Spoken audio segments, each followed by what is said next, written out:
우리 함께 주기도문으로 기도하겠습니다. 하늘에 계신 우리 아버지, 아버지의 이름을 거룩하게 하시며 아버지의 나라가 오게 하시며 아버지의 뜻이 하늘에서와 같이 땅에서도 이루어지게 하소서. 오늘 우리에게 일용할 양식을 주시고 우리가 우리에게 잘못한 사람을 용서하여 준 것 같이 우리 죄를 용서하여 주시고 우리를 시험에 빠지지 않게 하시고 악에서 구하소서. 나라와 권능과 영광이 영원히 아버지의 것입니다. 아멘. 주께 가까이 함께 찬양하겠습니다. 주께 가까이 날 이끄소서. 간절히 주님만을 원합니다. 채워주소서. 주의 사랑을 진정한 찬양 드릴 수 있도록 주께 가까이 날 이끄소서. 간절히 주님만을 원합니다. 채워주소서. 주의 사랑을 진정한 찬양 드릴 수 있도록 마른 나의 영혼 주를 부르니 나의 맘 만져 주소서. 주님만을 원합니다. 더 원합니다. 나의 맘 만져 주소서.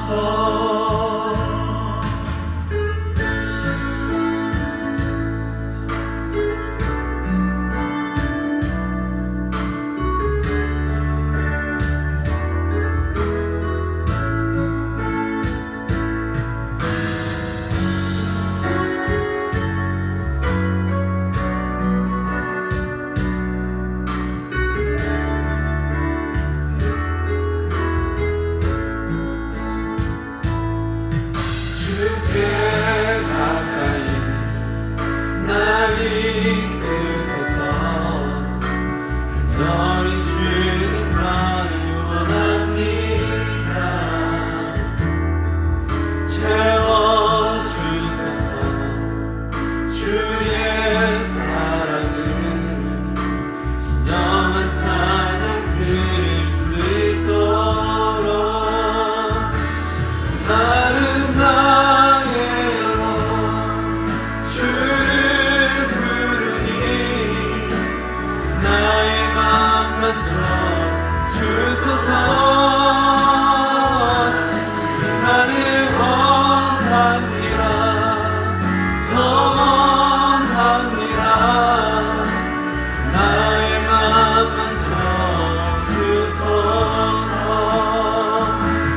마른 나의 영혼 주를 부르니 나의 맘 만져 주소서. 주님만을 원합니다. 더 원합니다.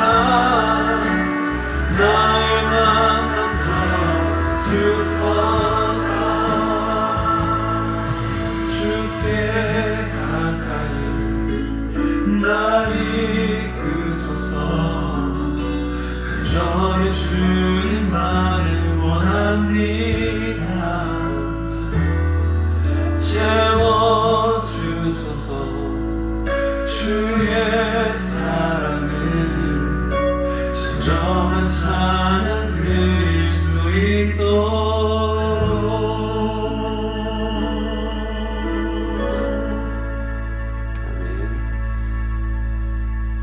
우리 소원교회가 만남 있는 예배를 드리고 성도 한 사람 한 사람의 간증이 넘쳐나는 교회가 되기를, 그래서 지상명령을 성취하는 제자 공동체가 될 수 있도록 기도해 주시길 부탁을 드리겠습니다.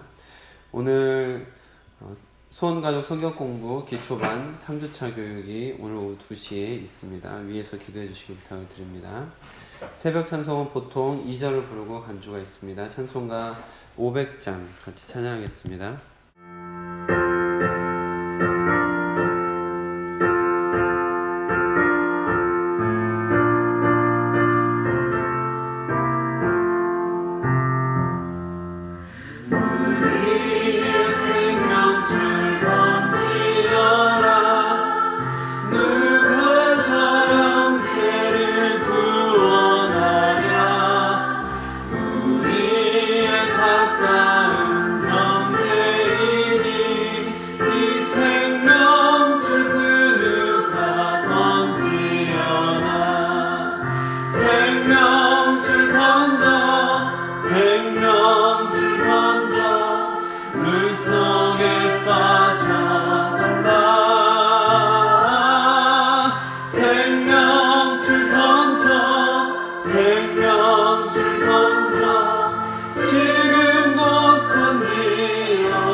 오늘 우리에게 주신 하나님의 말씀은 민수기 16장 36절에서 50절 말씀입니다.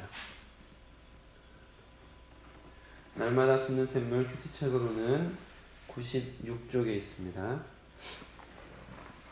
민수기 16장 36절부터 50절 말씀을 저와 여러분이 교독으로 보겠습니다. 여호와께서 모세에게 말씀하여 이르시되 너는 세상에 일어나고 빌라를 살아서 명령하여 굽은 틀 가운데 향로를 그 불을 다 다른 곳에 쏟으라. 그 향로는 거룩하니 사람들은 범죄하여 그들의 생명을 스스로 해하였거니와 그들이 향로를 여호와 앞에 드렸으므로 그 향로가 거룩하게 되었나니 그 향로를 쳐서 제단을 싸는 철판을 만들라.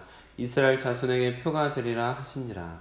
제사장 엘라살이 불탄 자들이 드렸던 노탕으로 가져다가 쳐서 제단을 싸서 이스라엘 자손의 기념물이 되게 하였으니 이는 아론 자손이 아닌 다른 사람은 여호와 앞에 분향하러 가까이 오지 못하게 함이며 또 고라와 그의 무리와 같이 되지 않게 하기 위함이라. 여호와께서 모세를 시켜 그에게 명령하신 대로 하였더라. 이튿날 이스라엘 자손의 온 회중이 모세와 아론을 원망하여 이르되 너희가 여호와의 백성을 죽였도다 하고 회중이 모여 모세와 아론을 칠 때에 회막을 바라본즉 구름이 회막을 덮었고 여호와의 영광이 나타났더라.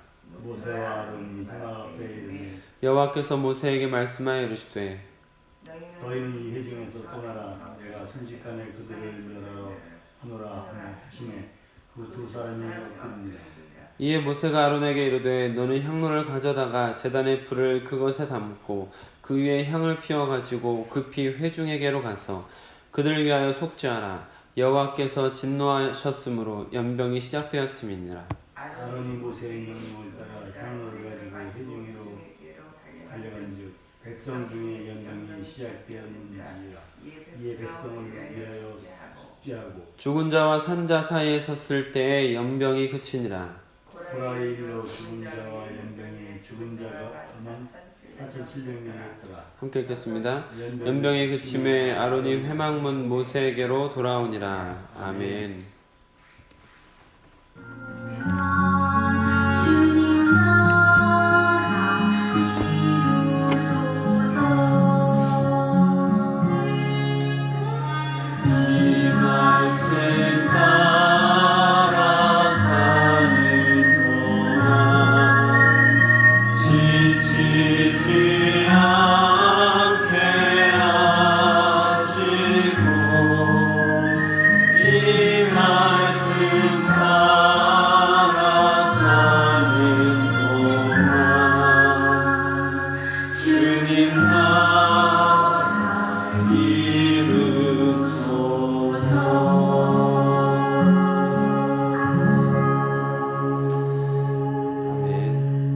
오늘은 주어진 본문 말씀을 중심으로 그들을 위해 속죄하라, 그들을 위해 속죄하라 라는 제목으로 여러분들과 받은 은혜를 나누도록 하겠습니다. 우리가 삶을 살다 보면 우리 주변에 많은 상징들이 존재하는 것을 알 수 있습니다. 예를 들면 어떤 게 있을까요? 태극기 하면 무엇을 상징할까요? 태극기는 우리나라를 상징하는 깃발이죠. 십자가는 무엇을 상징할까요? 네, 교회. 예수님을 기억하게 하는 상징물이죠. 예를 들어서 어딘가에 해골 마크가 그려져 있다. 그러면 이거는 무언가 조심해야 될 어떤 것이다 라고 우리가 조심하게 되는 어떤 상징들이 있다라는 것입니다. 오늘 말씀을 보면 말씀 속에서 하나님께서 주신 상징물을 발견할 수가 있다라는 것이죠. 어제 고라와 반역자들을 땅이 삼켰던 것들을 우리가 같이 나누었습니다. 그리고 반역에 동참했던 지도자 250명은 여호와의 불에 의해서 타 죽었던 사건을, 아주 무섭고 끔찍한 사건을 어제 같이 나누었습니다. 그리고 나서 오늘 하나님께서 새로운 명령을 주시는데 지도자들이 들고 있던 향로 250개 있지 않았습니까? 근데 그 향로를 들고 있던 사람들이 다 여호와의 불에 타서 죽지 않았습니까? 이제 향로만 아마 땅에 떨어져 있었을 텐데 그 향로를 가지고 펴서 제단을 싸는 철판을 만들어 그 제단을 그 향로들로 덮어라 라는 것이죠. 이렇게 하나님께서 이 향로를 가지고 제단을 덮게 하신 이유, 그것은 바로 오늘 본문 말씀 속에서 분명하게 드러내고 계시는 것처럼 이스라엘 자손에게 표가 되게 하시려고 하는 것입니다. 상징적인 의미가 담겨져 있는 거죠. 우리가 태극기를 보면 우리나라를 생각하고 십자가를 보면 예수 그리스도의 고난을 생각할 수 있는 것처럼 이 제단을 볼 때마다 노스로, 그 향로를 펴서 만든 노스로 둘러싸인 제단을 볼 때마다 무언가 느끼는 게 있겠죠. 어떤 느낌이 있을까요? 저는 아마 제단에 예를 들어서 여기 강대상이 있잖아요. 이 강대상을 만약 그 노스로 쌌다라고 생각해 보세요. 어제까지만 해도 우리가 같이 웃기도 하고 이야기하기도 하고 어떤 사람은 어제 그렇게 혈기를 부리면서 모세에게 덤비고 목소리를 크게 내던 그런 사람들이었는데 그런 사람들이 어제 아니죠 오늘이네요. 오늘 여호와의 불에 타서 죽었어요. 그리고 나서 그 사람들이 타서 죽으면서 떨어뜨린 놋을 펴가지고 이 제단을 딱 쌓아놨다고 생각해보세요. 어떤 생각이 들겠습니까? 저는 그 놋으로 싼 제단을 볼 때마다 끔찍할 것 같습니다. 두려울 것 같습니다. 무섭고 떨릴 것 같습니다. 어제 같이 이야기 나눴던 사람이, 어제 목소리 그렇게 크게 반역하던 사람이, 어제 그렇게 혈기를 부리던 그 사람이 순식간에 여호와의 불이 태워버려서 한 줌의 재로 변해버렸고 그들 들고 있던 향로가 지금 어디 있어요? 제단을 싸고 있으니 그 제단 앞에 나올 때마다 그 제단을 볼 때마다 무슨 생각이 들겠습니까? 그렇게 죽어간 그렇게 갑작스럽게 죽은 그 사람들을 떠올릴 수밖에 없는 거죠. 그렇게 무섭게 죽은 사람들이 떠오를 수밖에 없는 겁니다.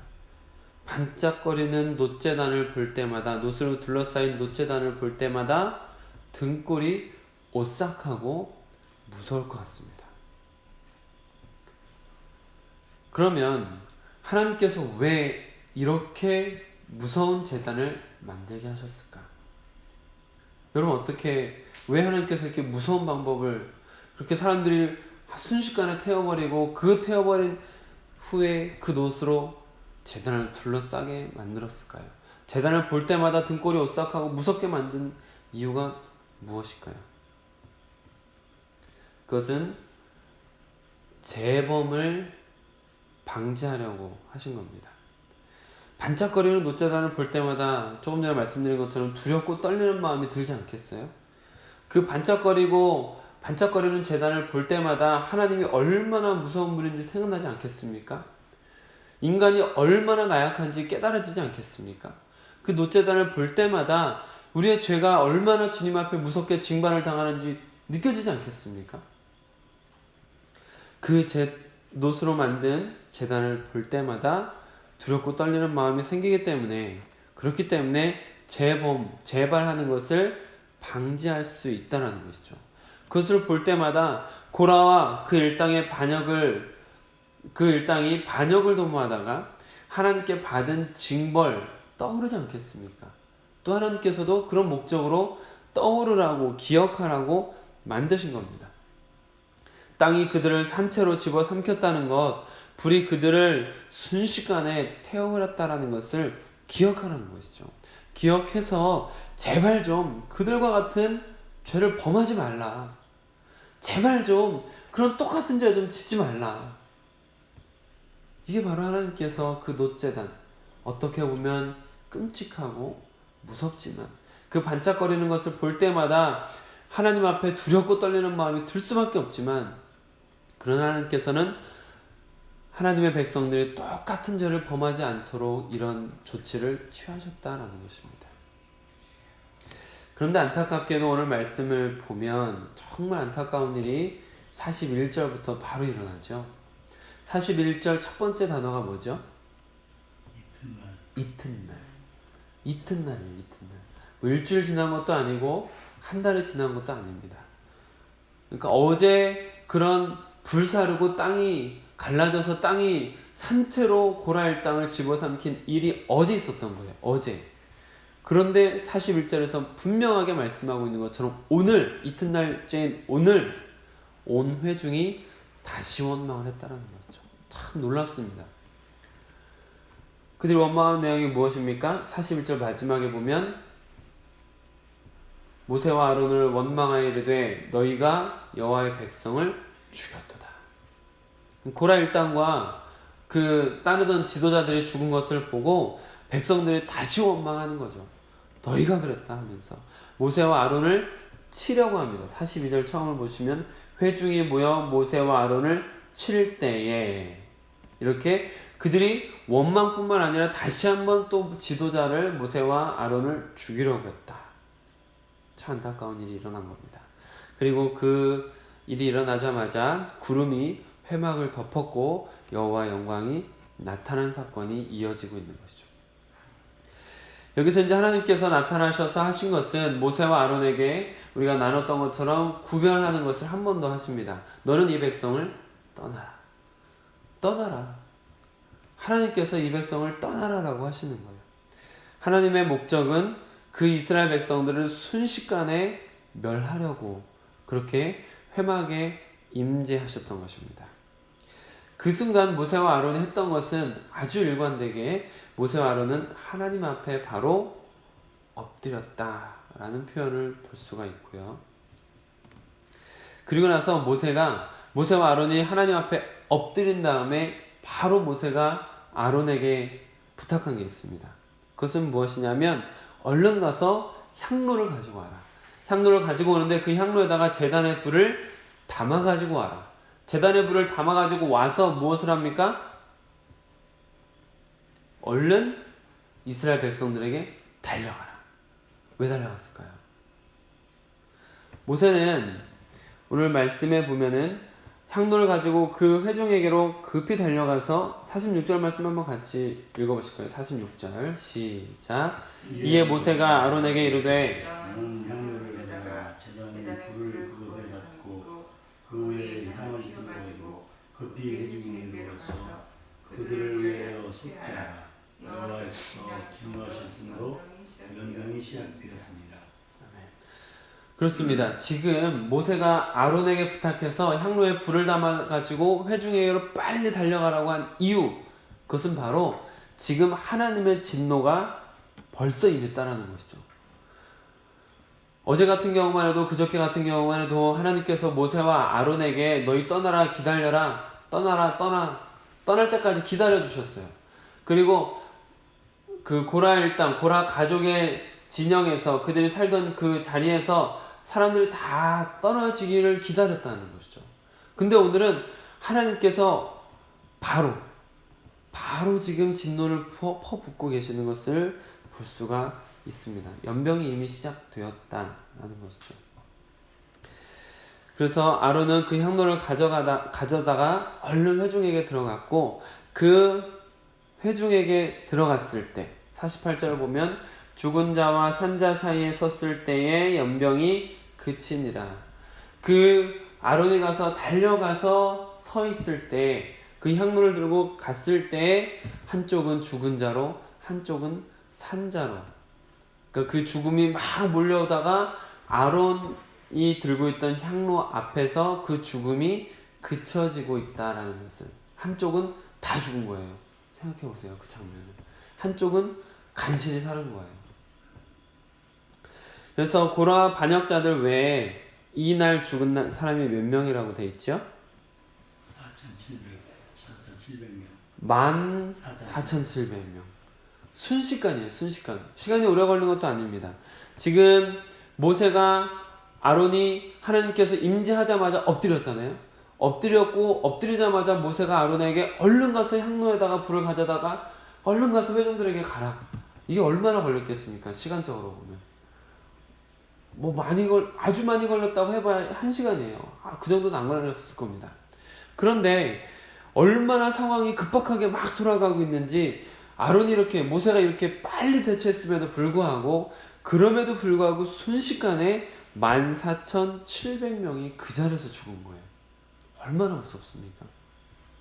이게 바로 하나님의 무서운 진노를 느낄 수 있는 장면인 것 같습니다. 이 말씀을 보면서 참 하는 생각이 들죠. 어제 그렇게 땅이 집어삼키는 진짜 상상조차 할 수 없는 일이 일어났으면 하나님께서 어떻게 진노하시는지 알 수 있을 거 아니겠습니까? 순식간에 지도자 250명이 여호와의 불에 확 타 죽었으면, 그러면 뭔가 좀 두려워하고 무서워야 되지 않을까요? 근데 이튿날 바로 다시 똑같은 죄를 짓는 이스라엘을 보면서, 와, 인간은 진짜 한없이 연약하다, 한없이 미련하다 라는 생각을 할 수밖에 없었습니다. 여러분 잠언 말씀을 한번 찾아보실까요? 26장 11절 말씀인데요. 잠언 구약성경 잠언 26장 11절 말씀. 구약성경 930쪽 26장 940쪽에 있네요. 잠언 26장 11절 말씀.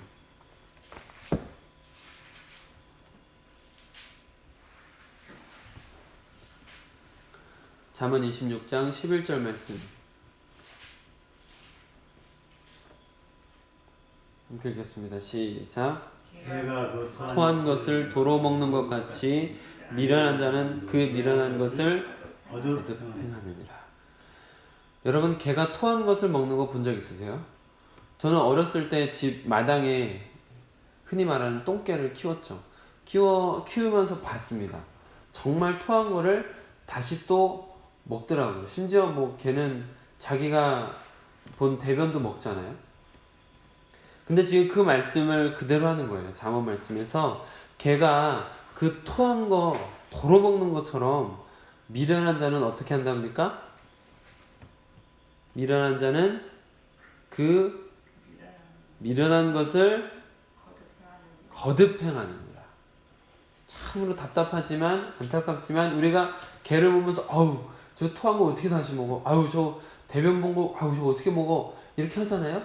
근데 똑같다는 거예요. 똑같다는 겁니다. 미련한 자는 미련한 것을 거듭 행한다.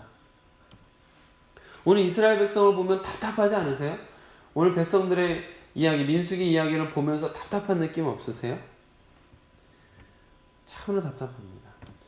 사람이 자신의 죄를 제대로 깨닫지 못하고 그 죄의 심각성을 제대로 깨닫지 못하면 지금 잠언 말씀에서 같이 읽은 것처럼 개가 그 토한 것을 도로 먹는 것 같이 미련한 일을 거듭하게 된다는 것이죠.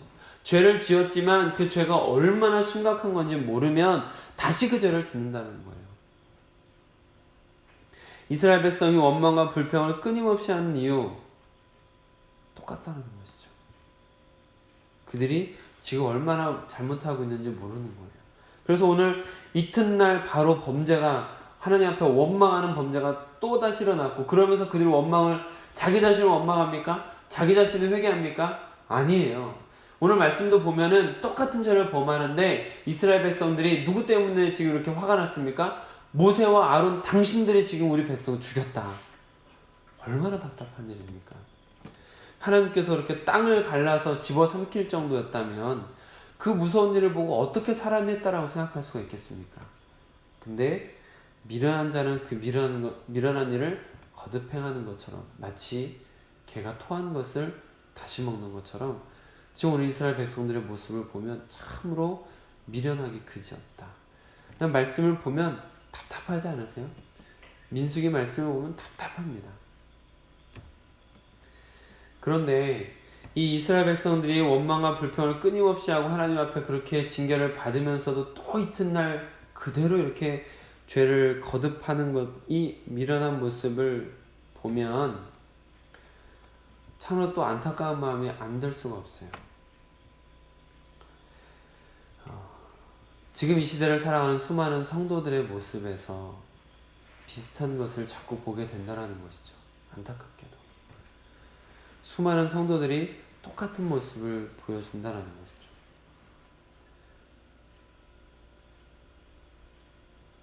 오늘 말씀 속에서 바로 이튿날, 얼마 지나지도 않고 바로 이튿날 원망하고 범죄하는 이스라엘 백성들이랑 우리랑 똑같다는 것입니다.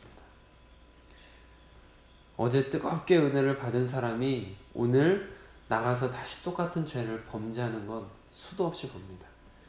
예배 드리고 예배 가운데 눈물을 흘렸지만 예배 끝나고 밖에 나가면서 교회 주차장에서 큰 소리로 싸우기도 하는 것을 보았다는 거죠. 조금 전에 아멘 했던 그 입으로 금방 욕하고 다른 사람 비방하는 것을 들었습니다. 한 번만 듣는 게 아니라 수도 없이 들려요.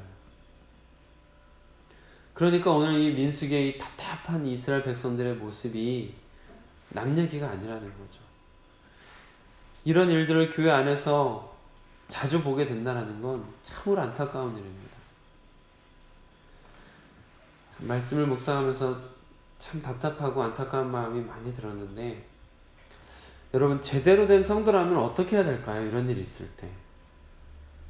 이런 상황을 보고 이런 답답한 일이 계속 거듭되고 있을 때, 이렇게 내 옆에서 어떤 사람이 미련한 자가 또 그 미련한 일을 거듭 행하는 그런 일들이 여러분 옆에서 보인다면, 마치 개가 토한 것을 먹고 개가 대변 본 것을 먹는 것 같은 일이 내 주변에 있는 사람들에게 일어난다면 여러분 어떻게 하시겠습니까? 제대로 된 성도라면 어떻게 해야 될까요? 그런 모습을 보면서. 오늘 말씀 속엔 다행히 제대로 된 성도라면 어떻게 해야 되는지도 보여주고 있어서 참 다행입니다. 대부분 보면 나름 거룩하게 살려고 하고 나름 신앙을 지키려고 하는 분들이 이런 일을 만났을 때 어떻게 할까? 자주 경험하게 되는 것은 교회 안에서 그런 분들을 만났을 때, 거듭 죄를 행하는, 누가 봐도 참 답답한 인생을 살아가는 사람을 봤을 때, 많은 성도님들이, 많은 신앙생활이 오랫동안 연수가 오래된 사람들이 하시는 말씀들을 보면, 저 사람은 완전 위선자였구만, 저 사람 겉과 속이 다르구만, 이제 보니 저게 본 모습이야, 이제야 본색을 드러내는구만, 역시 사람은 절대 안 변하는겨, 이런 이야기를 더 많이 듣습니다. 사실 이렇게 하면 안 되잖아요. 우리가 너무 잘 알지 않습니까? 뭐 이렇게 하면 안 되는데 수많은 성도들이 이렇게 반응하는 것을 봅니다. 자기가 알고 있는 성경 지식, 자기가 가지고 있는 잣대, 이것을 가지고 다른 사람을 너무 쉽게 정죄해 버리는 거죠. 그러나 제대로 된 성도라면 어떻게 해야 될까? 이런 미련한 사람을 볼 때, 답답한 사람을 볼 때, 계속해서 죄를 지으면서 그게 죄인지도 모르고 끊임없이 입으로 악독을 쏟아낼 때, 끝없이 원망을 쏟아내는 모습을 봤을 때, 제대로 된 성도라면 어떻게 대처를 해야 될까요? 기억해야 될 것은 우리는 심판자가 아니라 중재자라는 것을 꼭 기억하시기 바랍니다. 이건 매우 중요하다고 저는 생각합니다. 저는 정말 중요하다고 생각합니다. 왜냐하면 저의 짧은 목회 생활 동안에도 너무 쉽게 비방하고 아주 쉽게 정죄하는 사람들을 수도 없이 많이 봤거든요. 정말 많이 봤습니다. 교회 안에 넘쳐납니다. 그래서 여러분, 다시 한번 말씀을 드립니다. 제발 기억하셨으면 좋겠습니다. 우리는 심판자가 아니라 중재자입니다. 중재자. 하나님과 사람을 연결하는 중재자입니다. 모세와 아론이 보인 태도를 잘 기억하시길 부탁을 드리겠습니다. 모세와 아론이 하나님의 임재 앞에서 그대로 엎드렸다는 것을 같이 말씀 속에서 보셨죠? 엎드린다라는 표현은 대체로 기도한다라는 표현이고, 지금껏 출애굽 이후에 그 백성들을 이끌어오는 모세와 아론의 모습 속에서 엎드리는 것은 일관되게 범죄한 이스라엘 백성들을 위해서 간절히 기도했던 모습이었다라는 것을 알 수 있습니다. 그러니까 하나님의 임재 앞에 가장 먼저, 또 하나님의 진노 앞에 가장 먼저 반응해야 될 우리의 모습은 똑같이 우리가 누군가를 정죄하고 누군가를 욕하는 게 아니라 엎드리는 거예요. 엎드리는 거. 그리고 급하게 향로를 피워서 아론을 막 보낸 장면을 같이 말씀을 나눴잖아요. 아론이 막 달려가서 향로를 들고 이스라엘 백성 가운데 갔을 때, 삽시간의 연병으로 죽어가는 그 사람들 사이에 들어갔을 때 그 향로를 통해서 죽음이 막혔습니다. 말씀드렸듯이 향로를 든 그 아론의 위치가 어디였습니까? 48절에 누구와 누구 사이에요? 죽은 자와 산자. 죽은 자와 산자 사이에. 막 사람이 죽어서 쓰러져가는 거기를 막 아론이 달려갔을 때 그 향로를 중심으로 죽음이 막 오다가 마치 파도가 방파제에 딱 막히는 것처럼 죽은 자가 막 쓰러져 가다가 그 향로를 기점으로 죽음이 멈추고 그 다음 사람들은 살게 되었다라는 것은 참 기억해야 될 것 같습니다.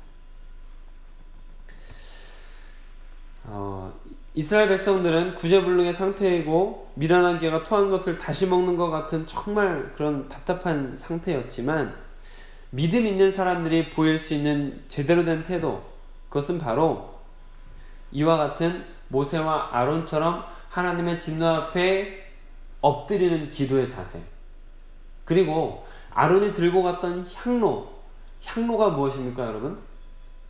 구약의 제사에서 향로에 향을 피워 올리는 것은 성도의 기도가 올라가는 것입니다. 그러니까 모세와 아론이 하나님의 진노 앞에서 엎드려 기도하고, 또 그 기도를 가지고 향로를 가지고 달려가서 기도를 하나님 앞에 올려드리는 그 순간, 그 진노가 마치 파도처럼 막 몰려오던 하나님의 진노가 멈추는 것을 보았다라는 것이죠. 그러니 여러분 주변에 미련한 자가 있고 여러분 주변에 하나님의 진노가 쏟아 부어지고 있을 때, 그때 우리가 할 수 있는 것은, 정말 믿음 있는 사람이 하는 것은 정죄나 심판이 아니라 중재자가 되는 거죠. 하나님과 인간 사이에서 하나님께 진노를 그쳐달라고 간절히 기도하는 것, 간절히 기도함으로 인하여서 하나님의 징계를 그치게 하는 것, 이게 바로 성도가 해야 될 일 아니겠습니까? 정말 믿음 있는 자가 해야 될 일 아니겠습니까? 하나님과 자신의 자리를 아는 사람이 하는 일입니다. 사랑하는 성도 여러분, 혹시 여러분들께서 그동안 정죄하셨던 사람이 있으시다면, 그 사람이 누가 되었든 간에, 또 그 사람이 무슨 죄를 지었든 간에, 이제 그 정죄하는 마음, 불편한 마음을 거두시기를 축복합니다. 그리고 오직 하나님께서 우리를 부르신 그 목적대로 하나님과 그들을 잇는 중재자가 되어주시길 바랍니다. 하나님의 징계를 멈추게 하는 기도자가 되시길 바랍니다. 그리고 여러분들께서 평화의 사도가 되시길 우리 주 예수 그리스도의 이름으로 축복합니다. 아멘. 기도하겠습니다. 하나님, 이 세상 사람들이 개가 토한 것을 먹는 것처럼 그렇게 미련한 것을 거듭 행하는 것을 볼 수 있습니다. 아니 아버지 하나님, 이 세상 사람들 뿐만 아니라 교회 안에서도 그렇게 은혜를 받았던 사람들이 그렇게 다시 악독한 모습을, 또 그렇게 아름다운 입으로 찬양을 했던 그 아름다운 입이 순식간에 정죄하고 심판하고 더러운 말을 담는, 비방하고 뒷담화를 하는 그런 안타까운 모습들을 교회 안에서도 봅니다. 주님, 우리의 입을, 또 우리의 마음을, 우리의 생각을 주님께서 주장하여 주시옵소서. 우리도 똑같은 죄를 범하지 않도록 하나님 우리를 붙들어 주시옵소서. 그리고 우리에게 믿음을 주실 때 그 믿음대로 주님 앞에 반응하기를 원합니다. 하나님께서 진노를 부으셨으니 그 진노를 그칠 수 있는 분은 하나님밖에 없음을 기억하며, 우리가 그 진노를 볼 때, 그 징계를 볼 때, 하나님의 그 무서운 심판을 볼 때, 아버지 하나님, 우리가 주님 앞에 간절히 먼저 엎드려 기도하는 자가 되게 하여 주시옵소서. 그리고 주님, 우리가 그동안 주님 앞에서 누군가를 정죄하며 심판하려고 하는 그런 범죄를 똑같이 저질렀다면, 하나님, 이제는 우리가 중재자임을 기억하며 주님 앞에 간절히 기도하겠습니다. 주님, 우리가 주님 앞에 간절히 기도하면서 누군가의 죄가 용서받기를 간절히 중보하겠습니다.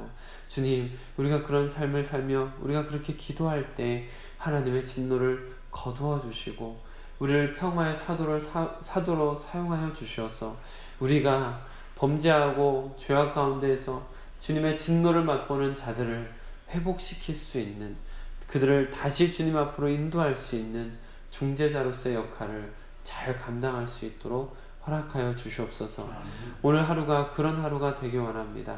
우리가 그런 기도를 드리며 그러한 삶을 삶으로 인하여서 하나님의 귀한 도구로 쓰임받는 하루가 될 수 있도록 허락하여 주시옵소서. 우리 주 예수 그리스도의 이름으로 기도드립니다. 아멘. 개인 기도 시간 갖도록 하겠습니다.